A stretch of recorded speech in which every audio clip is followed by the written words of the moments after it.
आज की कहानी ये समाज ऐसा ही है। पूजा अपनी बेटी का हाथ पकड़े तेज कदमों से अपने घर की तरफ बढ़े जा रही थी। न चाहते हुए भी आंखों से आंसू निकल रहे थे। बार बार यही ख्याल आ रहा था कि हिम्मत कैसे हो गई उसकी मेरा हाथ पकड़ने की। घर आकर उसने घंटी बजाई तो भाभी ने दरवाज़ा खोला। पूजा अपने बेटी का हाथ पकड़कर अपने कमरे में चली गई।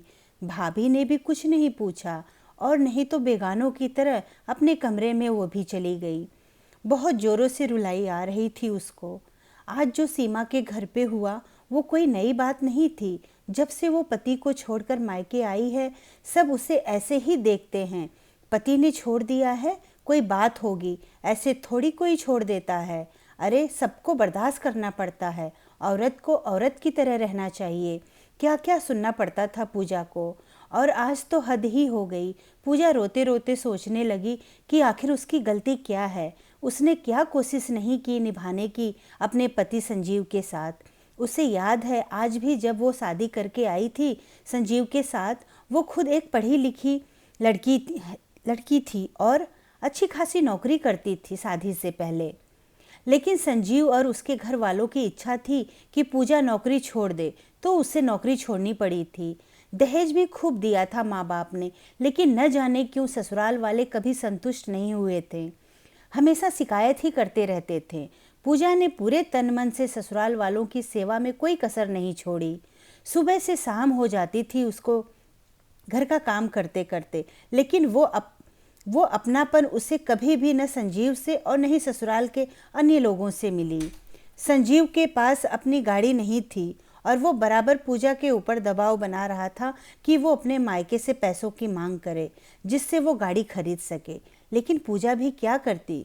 उसके पिता रिटायर हो चुके थे और भाई की भी नौकरी छूट चुकी थी और फिर उस पर भी अपने खुद के परिवार की जिम्मेदारियां थीं। वो किस मुंह से पैसे मांगती। इसी बात पर करीब करीब रोज ही झगड़ा होता था। सास ससुर भी संजीव के पैसे मांगने से सहमत थे। इसी बीच उसकी बेटी हुई। संजीव को पिता बनने की कोई खुशी नहीं थी। घर वाले भी ज़्यादा खुश नहीं थे बेटी के जन्म पर। संजीव भी बेटी को कभी गोद में नहीं उठाते थे। पूजा बहुत उपेक्षित महसूस करती थी अपने आप को। कोई भी नहीं था जिससे वो अपने मन की बात अपनी पीड़ा बांट सके। सारी पढ़ाई लिखाई सब बेकार हो गई थी। उस दिन तो हद हो गई थी। ऑफिस संजीव से बहुत ही तेज गुस्से में घर आया और उसने पूजा को अपने कमरे में चिल्लाकर बुलाया। पूजा घबराई हुई कमरे में गई और बोली, क्या हो गया है, आप इतने गुस्से में क्यों हैं? क्या हुआ, तुमने बात की पैसों की अपने घर में? संजीव ने गुस्से से चीख कर पूछा। पूजा बहुत ही धीमी आवाज में बोली, अभी मैंने बात नहीं की तो कब करोगी, जब मैं मर जाऊंगा? एक तो खुद और ऊपर से एक लड़की और पैदा करके बैठ गई हो, कौन उठाएगा तुम दोनों का खर्चा? संजीव गुस्से में बोला, अरे आपकी औलाद है, ऐसे कैसे कह रहे हैं आप? दुखी होकर पूजा बोली, जवान लड़ाती है अपने पति से। पीछे से उसकी सास की आवाज़ आई, यही सिखाया है तेरे माँ बाप ने? माँ, आप मेरे परिवार वालों को मत घसीटिए बीच में। उनकी जितनी हैसियत थी उतना उन्होंने दिया, अब वो और नहीं दे सकते। मेरी माँ को जवाब दे रही हो, उनकी बेइज्जती कर रही हो, तुम्हारी इतनी हिम्मत? संजीव ने पूजा को धक्का देते हुए कहा। पूजा खुद को संभाल नहीं पाई और दीवार से जा टकराई। निकल यहाँ से और साथ में अपनी इस औलाद को भी लेकर जाओ। संजीव ने उसे हाथ पकड़कर दरवाजे से बाहर कर दिया। पूजा घबरा गई और रोते हुए बोली, ऐसे कैसे कर सकते हैं आप? कहाँ जाऊंगी मैं? अरे भाड़ में जाओ मेरी बला से, संजीव बोला और दरवाज़ा बंद कर लिया। क्या सोच रही हो बेटा? पिताजी की आवाज़ सुनकर आंसू पोंछते हुए उसने पलटकर देखा। क्यों रो रही हो?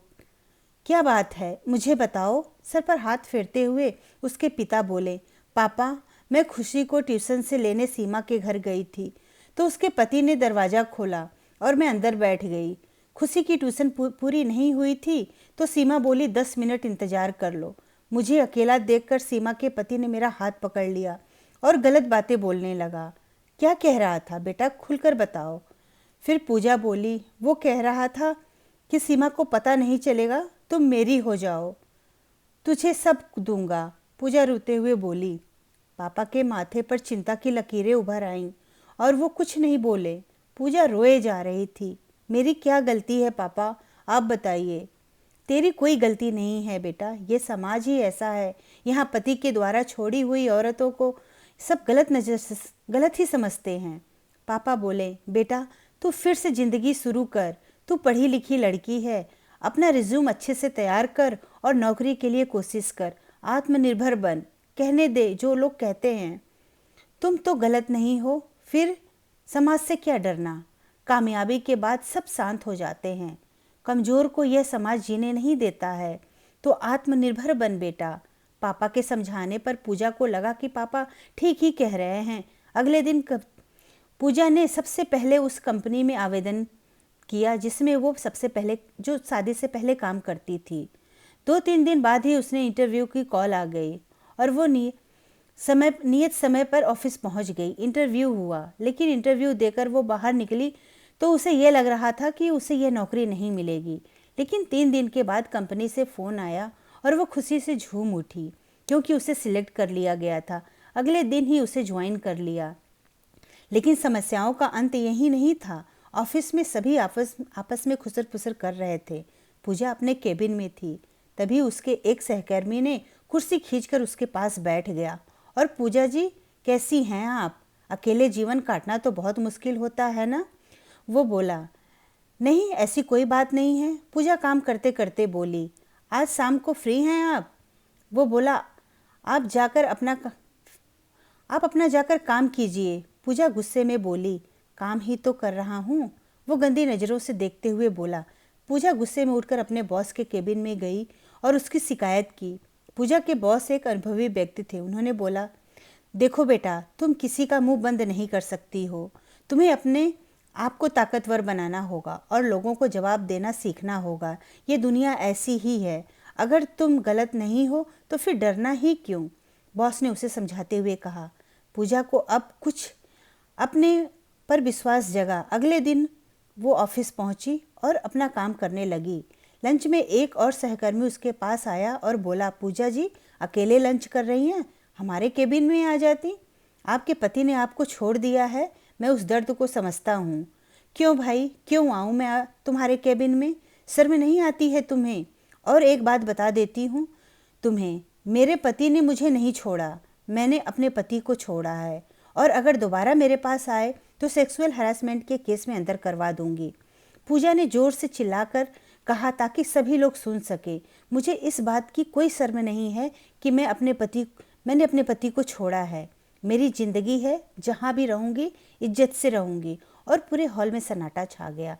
फिर ऑफिस में किसी की हिम्मत नहीं हुई कि पूजा की तरफ कोई गलत नज़र से देखे। अब उसे बिना सहारे के जीना सीख लिया था। अब वो पूरे आत्मविश्वास से भरी हुई अपनी और अपनी बेटी की देखभाल खुद ही कर रही थी। धन्यवाद दोस्तों, मेरी कहानी अच्छी लगी तो सब्सक्राइब ज़रूर करिएगा।